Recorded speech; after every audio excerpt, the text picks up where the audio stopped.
What's going on, everyone? So I have been getting this question a lot, and rightfully so, because we've been getting so many of these dang chests. But what should we be doing with the Supreme Choice chest? That is the question. And I've got a couple of things that I really think, especially some of you who are going for certain builds, should definitely consider. So if you've been following along in the event, we've got all sorts of great rewards. Double S Arcana, we've got, double S brands to unlock, etc., etc., etc. But in the spring party here, we can actually obtain not only one Supreme Choice chest from here, but also in the spring showcase, if you are interested in it. Now, I've already purchased some of the things from this shop, just as an initial purchase here. And then you could also purchase up to 5 of these Supreme Choice chests in this shop as well. So pretty incredible. Realistically, if you're spending gems on this event and you're not like a mega pay to win player, if you get really lucky, you can get obviously like in some insane rewards, but you're looking at like 3 total Supreme Choice chests if you are someone who invested some gems and are prioritizing the Supreme Choice chest, which is pretty nice. I myself, I'm going to get 2, and I've already collected a bunch. So the question is, what do we do with them? In the Supreme Choice chest, you could actually get some pretty nice rewards. Really, the focus has always been on these mounts and the artifacts, and not necessarily the awakening cores, because, well, it's not nearly as great, right? But depending on your build, there could be some big focuses here. Now, the first thing to note is you want to acquire all of these mounts and artifacts because you get a big bonus in global effects. If you didn't know, when you first acquire an artifact or mount, that effect at the bottom maintains regardless of you actually using the artifact. So make sure to obtain at least a copy of all of these. Once you have, which one do we go for? Well, let's start off with some of the more obvious ones. Depending on your build, this will change. The first one we're going to talk about is the Calorie Trine. This is probably the most universal one. If you're considering on one to get, you're not sure where your build's going to end up, I generally would just recommend that you guys get the Calorie Trine. The Calorie Trine is pretty incredible. Anytime you're triggering skills 6 times, you're going to be able to go ahead and deal a massive skill damage hit, and this is also going to reduce shield, which is pretty nice. Really, the damage is what you're caring about. This can do an incredible amount of damage. It's surprising for some builds how important the artifact is for maintaining the amount of DPS that you're looking for.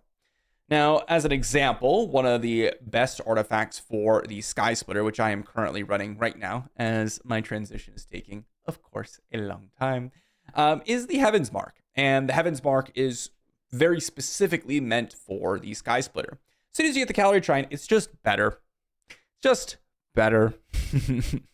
The 5-star Heaven's Mark is still quite good, and that is a consideration versus the Calorie Trine. But in general, if you're going with the Sky Splitter, if you're using the Whisperer, if you're using the Angel Bow, if you're going for any sort of skill-based build, you're probably going to be okay with the Calorie Trine, and you're going to be pretty happy. So that's going to be the most universal one.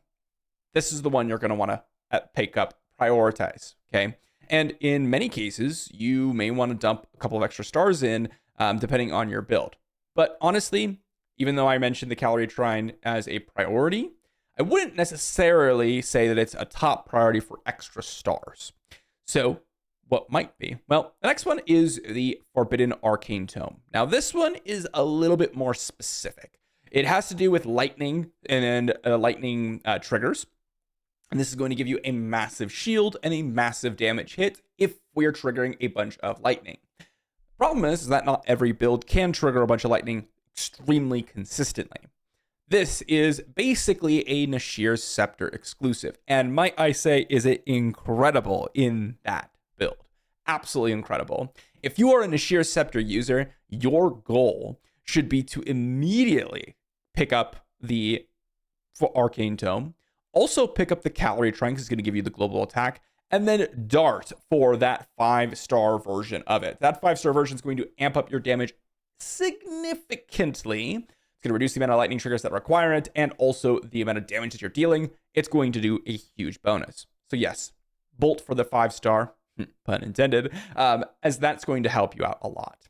Not every build wants a 5-star artifact, but the Nashir Scepter certainly does. You can even bypass all the other options in the Supreme Choice, like the mount, the Muramasa blade, the twin blazing blades, because those ones don't nearly matter as much as the pure DPS that this is allotted.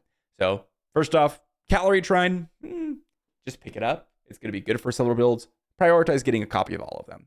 If you are an Ashir Scepter build user, then Arcane Tome, Calorie Trine, bolt for that 5-star Calorie Trine.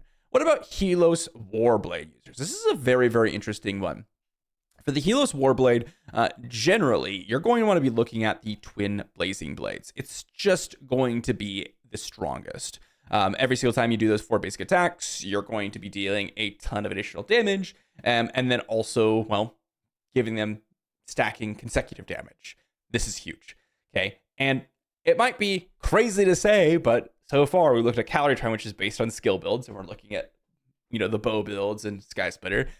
Arcane Tome, which is a lightning build, so yes, the Sheer Scepter, which uses a lightning, and then Twin Blazing Blades. Well, guess what? It's a basic attack artifact, which means we want to use the basic attack build, which is the Helos Warblade. Who knew, right? Now, it's important to note that while the initial build of this, or the initial starring, is quite nice, you don't actually get any bonus stats. Like, the ignore counter rate can be good in PvP, more so. I mean, it does some things, but definitely pick up a copy of your Calorie Trine and your Arcane Tome, even if you are a Helos Warblade user, because it's going to give you that extra attack, which is really nice. The 5-star isn't as impactful as the other ones that I've mentioned, like Arcane Tome, or even the Calorie Trine for their respective builds. You can go up for a 5-star, and it will help you for sure. The Twin Blazing Blades does get a damage increase, which is decent. So just make sure that you try to prioritize at least the single copy, because it will help you out initially. After that, pick up your Twin Blazing Blades, make sure to pick up a copy, and then just sit on it. But here's a additional consideration. I've talked about the Calorie Trine and how it's really great for Whisper and Angel Bow, or Saint Mungs. But we actually have a new one, the new bag, Qian Kun bag or something like that. My recommendation, if you are a Whisper user, and again, so far, according to some of the preemptive tests, it looks like the Qian Kun bag is going to be the de facto best in slot for the Whisperer. You want to save these Supreme Choice chests until that enters the pool. And then you could just claim them all on the bag, and you can be set up for the future. Because the initial testing, the 5-star one, is going to be incredible for you guys. So just keep that in mind. You can always sit on these chests and unlock a future artifact. But if you're ever curious and you're looking, okay, well, maybe I'm in a position where I've unlocked all 6, and you're saying that I shouldn't 5-star it, well, you can still 5-star those artifacts. It's still going to increase your DPS, but you may actually just want to consider 5-starring some of the mounts, because the mounts actually do have some PvP implications, and, well, also happen to go ahead and give you some extra speed and extra stats, which can help you in PvP as well. But 5-starring is never a bad choice. These are just kind of the redemption priorities. It does require quite a bit in order for you to actually 5-star some of these. It's not just a straight, okay, I need 5-star, which means I get my first one and then I get 5 more and I'm done. It's actually 7 copies, if I remember correctly, which means that you get first 3 is 1 star and the next 2 require 2 copies. So it does actually require a little bit of time, which is why it's important to note where you're going to be investing these Supreme Choice chests. Let me know what you think in the comment section down below. If there's any builds that, I hadn't mentioned, which I'm sure there are, but those are the priority builds. Let me know and what you would redeem your Supreme Choice chest for. Thanks for watching, everyone, and I will see you all for the next one.